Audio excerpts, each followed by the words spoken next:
Hi everyone, I'm so glad you're here. We're going through 10 questions to help you with your PMP or CAPM exams, but we're doing it with a little twist. We're going through it with the lens of the PMP Fast Track to help us really answer questions quickly. This is going to be so much fun. And here's a really quick recap just of the best parts of the PMP Fast Track. I'll put the link for the full video up here as well. But quickly, just don't hire if we can help it. Don't fire if we can help it. Don't ask for money if we can help it. Don't delay the project, but do ask our team for information on their ways of working or estimates or the work itself. Don't sit on our hands and do nothing, and don't make someone else do your job. Of course, we also want to deliver value. Do everything we can to deliver that project value. When we're dealing with people, be direct and collaborative in our responses. Be honest, don't pass the buck. And lastly, problem solve, problem solve, problem solve. Always go to the source. Make sure we're solving the root cause of the issue and brainstorm those solutions with the team. Now that we know these tips, let's get into these questions. This is going to be a whole bunch of fun. You are managing a construction project and your supplier informs you that a new material is now available, which is suitable for your project and will replace the material that we're currently using. The new material comes at a significantly lower cost. Okay, potentially a good thing, saving our project money. But we're halfway through the project. What are we going to do? How do we handle this opportunity? And remember, our risks can be negative, which are threats, or positive, which are opportunities. So how do we handle opportunities on our project? Let's have a look. Ask your supplier to order the new material and request approval while it's in transit. I mean, that would be taking advantage of it. So let's put a maybe for that one. Stay with your existing material as it's already been approved by your stakeholders. Again, that's sort of a maybe, but I wonder if there's a better answer here. Maybe we want to check this out. We want to problem solve and get to the root cause of whatever we're looking at. Do we submit a change request and perform analysis on the suitability of the new materials? Okay, now this is taking action, but it's also making sure we're taking the right kind of action. Do we have the right suitability on the new materials? We do need to make sure, even if it's saving us money, and a change request, then we can get formal approval or rejection of the new materials because the project is already underway. I think that's a high maybe for that one. That's pretty good. Lastly, do we advise the project sponsor of the new materials, asking them to perform a suitability analysis? Now remember, we don't want to pass the buck and we don't want to ask other people to do our job. So we're going to say no for that one. But do we just go ahead and do it and request approval later? I think we need to go through the proper channels, so that's a no, and staying with the existing approval is sort of doing nothing and not taking advantage of the opportunity. So let's put that as a no. I think we're going to go with answer C, and there it is. An opportunity is an event or condition that has a positive impact. Enhancing the opportunity will increase the probability it occurs. Accepting the opportunity acknowledges that it's there but doesn't take any action. Exploiting an opportunity makes sure that it happens, and I think that's probably we're enhancing or exploiting this by taking this action. And escalating the opportunity is when it's outside our authority. So I think we've taken the right action there, made sure that we're doing the right thing. How did you guys go with that one? There were quite a few good answers there, so I think we're getting into more tricky territory with these questions. Let's see what we've got next. You are managing a project to develop an inventory management system due for release in 12 months. Midway through the project, the client adopts a new logistics partner requiring changes to a major integration module of the system. What are we going to do? Wow, okay. Now, let's have a look. Suggest that the client delay working with the new logistics partner until after the project is completed. Remember, we don't really want to delay, so we want to go ahead and problem solve, I think, as our best option. So let's say a no for that one. Request that the new logistics partner attend a bidder conference to become the new vendor on the project. I think they're already adopting the new logistics partner. So I think that's a no as well. It's already happening and we don't want to delay any further. Add the integration model change to the risk register and brainstorm possible risk responses. Now remember this, a risk is something that could happen in the future, while an issue is something that already has happened.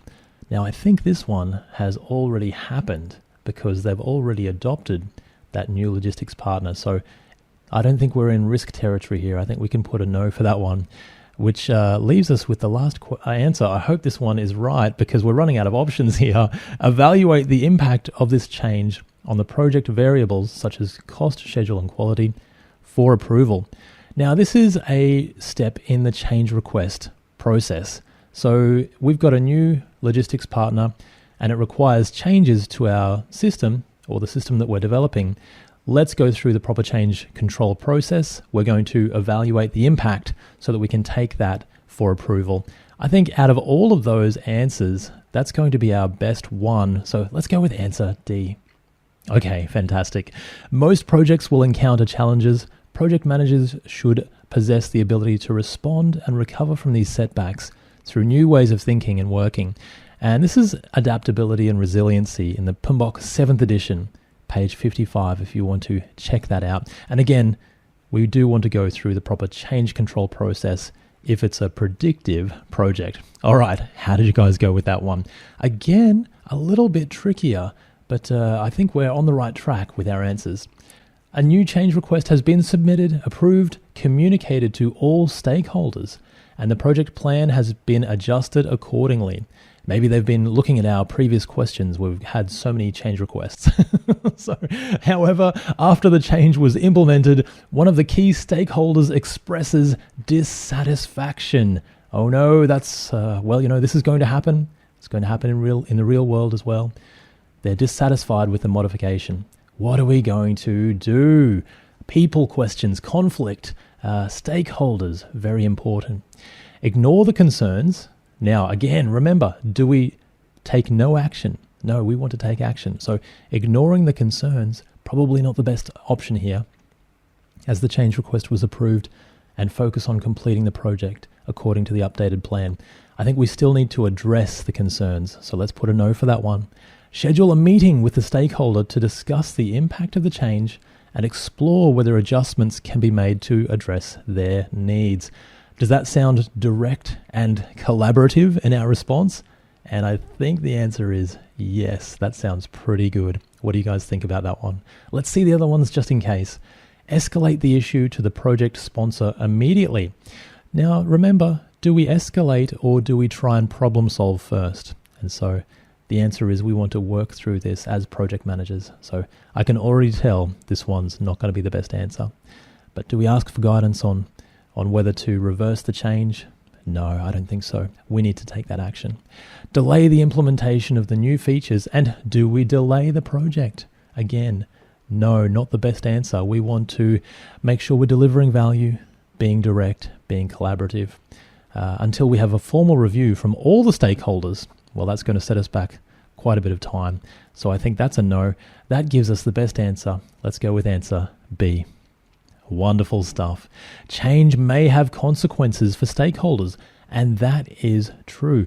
Also, change can be scary because sometimes it's threatening to people. It's different, and they don't know what's going to happen. So it triggers the threat responses in our brain, in the amygdala, I think it is, from memory, and it can happen to everyone. Project managers can work with relevant stakeholders to address that resistance, to increase the probability that change will be adopted successfully. And that's a really good way to do it. Again, direct and collaborative. How did you guys go with that one? I think we're getting better at these. That was pretty good. Let's see what we've got next. You're managing a high priority product launch project that has a very tight deadline, and your team is working on multiple critical tasks. You've noticed that some team members are overloaded while others are underutilized. Oh, this looks good. Leading to inefficiencies. So we've got some resource problems here, and the team are struggling to meet project deadlines. What are we going to do? Let's have a look at what our options are. Ensure that the project tasks are defined and aligned with the project's goals. Now, this is good. This is a good answer. We want to have a vision. We want to align that with the vision. But is that the best answer for what we're looking at, which is possibly a resource problem? I think that's a very low maybe. So I won't say no, but let's say a low maybe for now. Let's see if we've got something better. Ensure that the project activities are estimated accurately with the team. Gosh, that's also a good answer. We do want to have the items estimated accurately, and that could help us with our inefficiencies. But again, does that address the resource problem? Not directly. Let's put that as a maybe for now as well.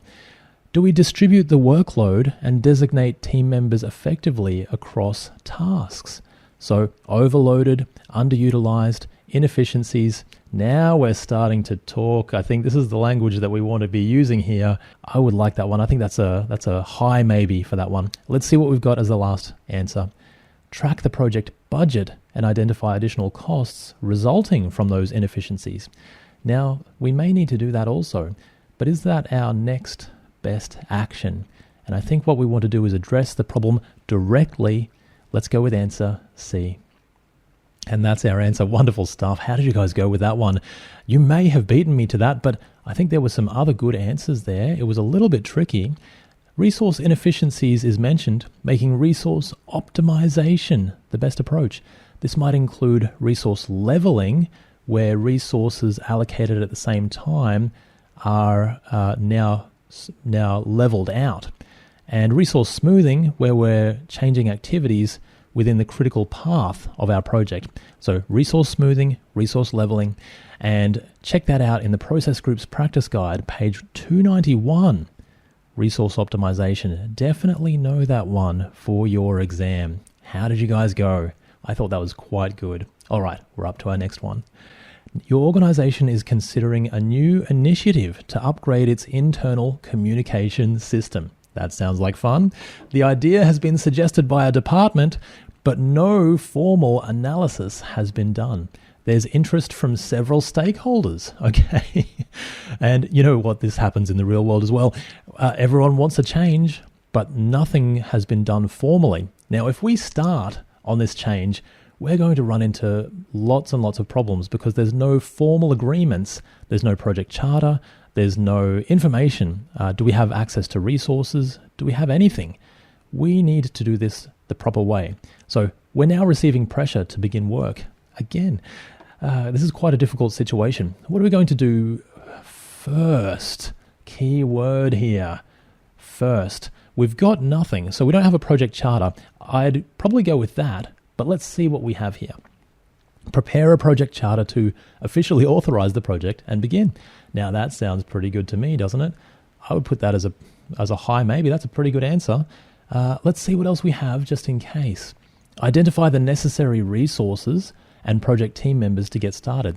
Now this is tempting, but we don't want to do this because we need to initiate and get the funding and get access to the resources first through a project charter. So let's say no for now. Create a risk management plan to identify the high-level risks. We can do that when the project is in planning stage or execution stage, or planning for our risk management plan. Now, do we work with the project sponsor to develop a business case with the potential benefits and costs? Oh, that actually sounds pretty good as well. So remember, guys, business case, we do that usually, we'll do that first. And that is a feasibility study. So is the project actually even worthwhile going ahead? And that leads into our project charter, which initiates our project. So the key question is, what are we going to do first? Well, between these two ones, these are both good answers. What do you guys think? I think first, if we're saying first, it might have to be a business case to see if it's worthwhile doing in the first place. No formal analysis has been done. I think we're going to go with answer D after all that. Oh, let's see. Okay, phew. That was actually, it could have gone either way for that, I think. So project charter was also a good answer.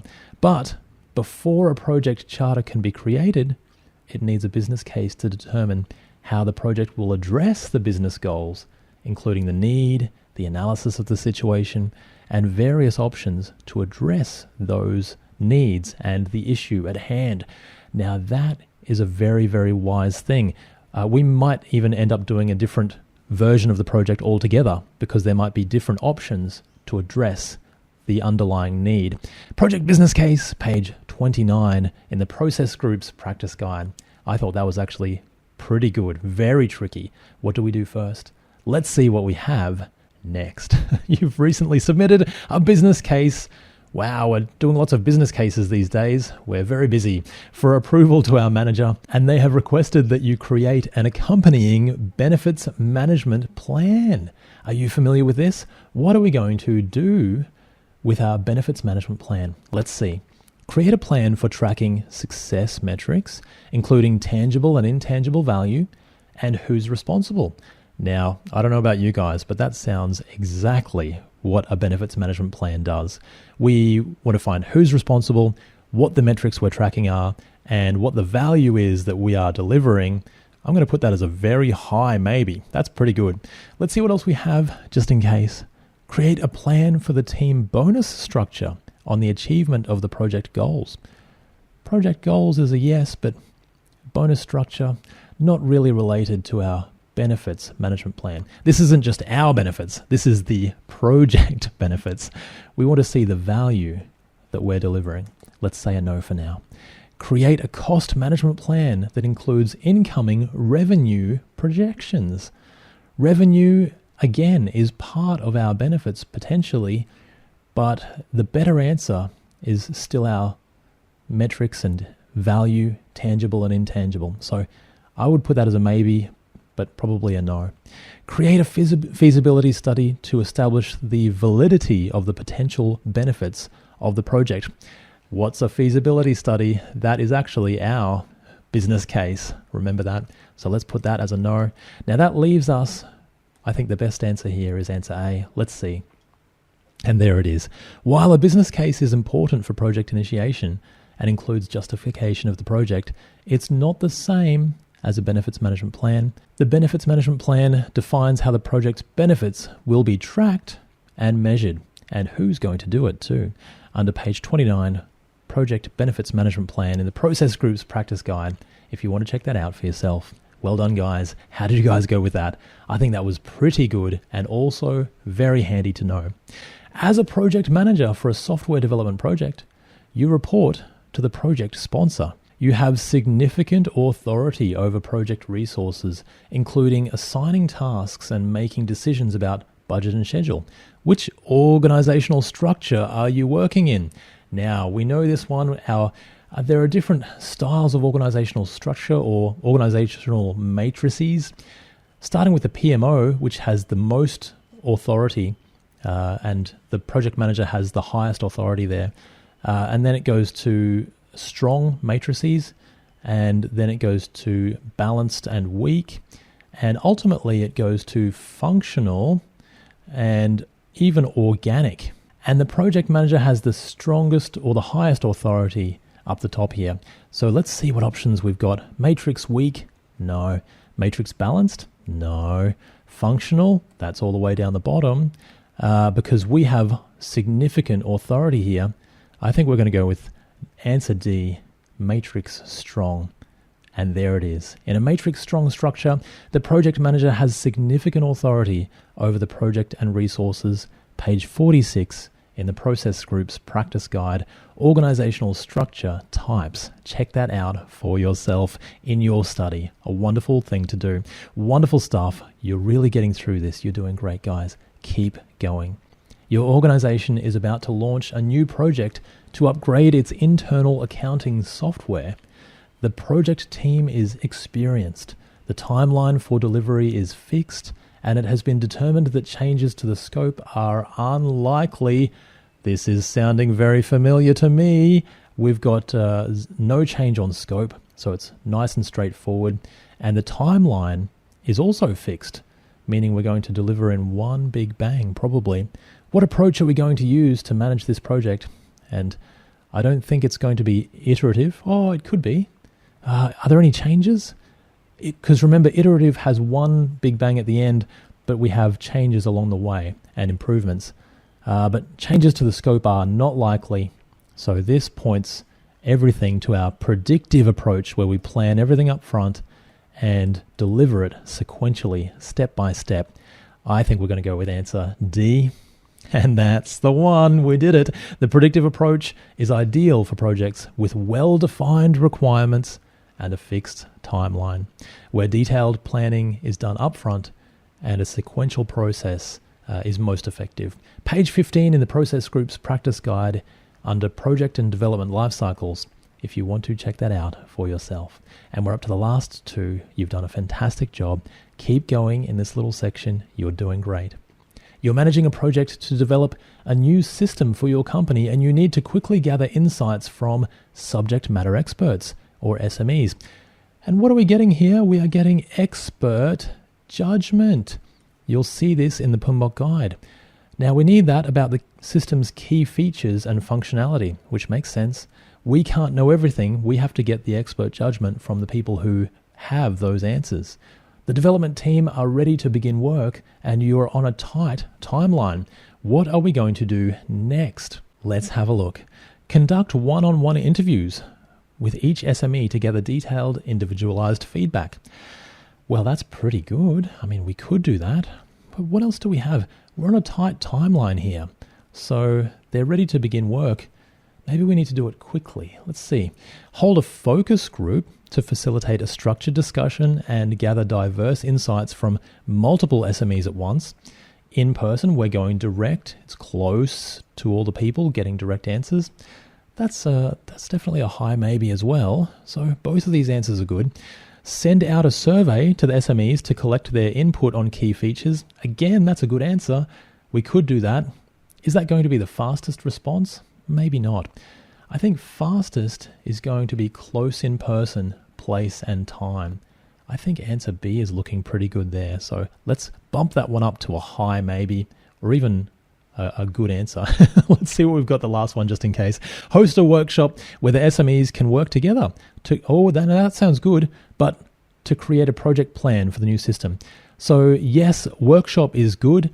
Do they need to create a project plan? No, they do not. And we just need their input.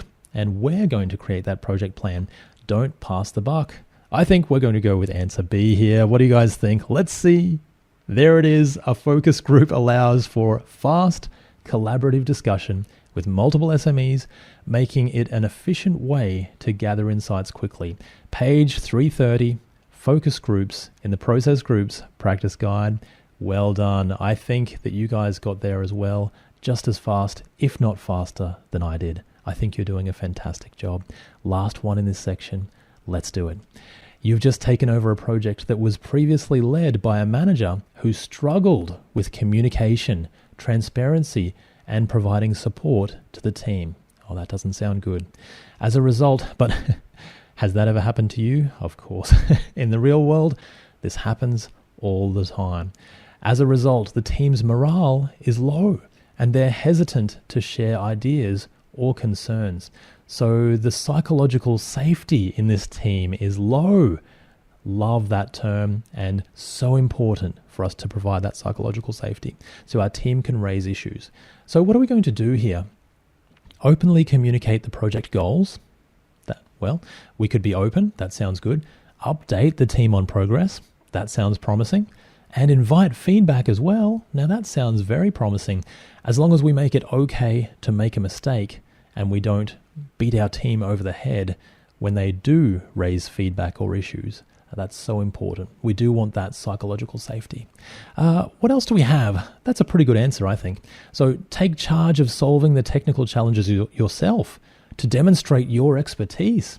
Now, this can be tempting to do, but is this going to help the psychological safety of our team? Probably not. So let's put a no for now. Set strict guidelines and take a more authoritative approach to ensure control. Now, do we want to just be authoritative? Even though that's quite hard to say. I think we want to be more of a servant leader, more of an open and collaborative leader here to invite that feedback. I think that's going to be a no for now. Focus on closely monitoring individual tasks to ensure the team stays on track. That sounds like micromanaging to me. Now, that has its place, certainly, under certain conditions. But under this condition, where we're trying to bring our team out of their shell, I think that's not going to be the best answer. So let's put that as a no. I think our answer is answer A. Let's see. And there it is. Got there, absolutely, doing really well. One of the most important tasks of a leader is to manage relationships through building trust, effective communication, satisfying concerns, seeking consensus, exhibiting integrity, and many, many other things under the qualities and skills of a leader, page 60 in the Process Groups Practice Guide. And that's the last question in this little section. You've done an amazing job. Studying towards your PMP or your CAPM is the most worthy thing you can do this year. You're doing an amazing thing. And just by studying every single day, I know you'll have success towards your goal. You're doing the right thing by studying, by improving, learning, and growing. I think you're doing a fantastic job. Keep going, and I'll see you in the next video. Bye for now.